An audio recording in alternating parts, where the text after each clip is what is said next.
Hey, hello there. It's Fundraising Mike out here in Tampa, Florida with my dude Raymond Scott. Getting a little bit of advice about the internet usage. I got a notice in the mail. Mediastream in Waycross, Georgia is my internet provider, and they were talking about restrictions on gigabyte and its usage.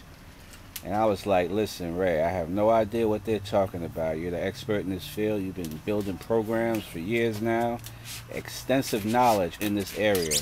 Could you please shed a little light for me on this? Absolutely, bro. Good to be here with you. You know, it's always good seeing my main man. Uh, so, you got this? He got this letter, like he said, from Mediastream. And just to give you a quick recap of what it says Mediastream Internet Services packages provide a generous usage allowance of 200 gigabytes per month, and then they go in to tell you what that's the equivalent of. And so it's the equivalent of downloading about 200 standard definition movies or 50 high definition movies. So now we're gonna go into what this is all about. So they say effective with September bill statements, customers who have data usage in excess of 200 gigabytes per month for the previous month's usage will be charged an additional $2 per gigabyte, and that would seem like that might be okay.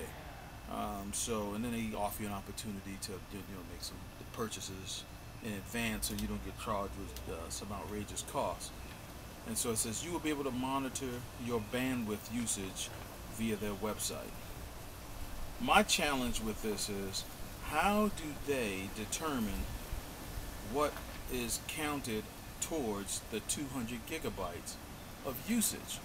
Because if they are talking uh, the delivery of content to your machine, which uses up bandwidth, and delivery of content has to do with things that are not on your PC the moment after you turn it on and when it's not connected to the internet. So, for example, if you didn't have ISP connected to your computer where you had internet service and you turned on your computer and then you open up your browser, the browser would literally open up to an error page telling you that it can't connect to the internet. Do you want to diagnose the problem?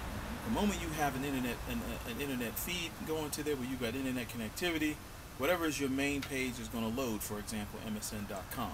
So your main page loads. It just your ISP, which is your internet service provider, has just delivered content to your computer.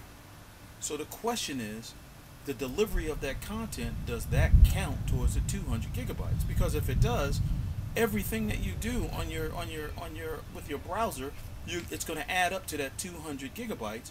So next thing you know, you're going to have some outrageous bill. And so that could include, if you go out to a website like MSNBC, where they have video files that are out there, say for the daily news that goes on a regular basis, and you decide you want to play one of those video files. You're playing one of those video files. That's content being delivered to your machine.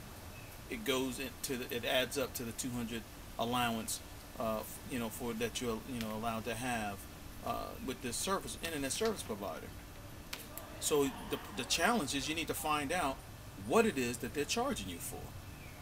So I would recommend highly, without them clarifying what they're charging the user for, I'd find another internet service provider and be done with it. That's just ridiculous to charge somebody for content delivery. That's it. That's all I got to say about it. I'm out.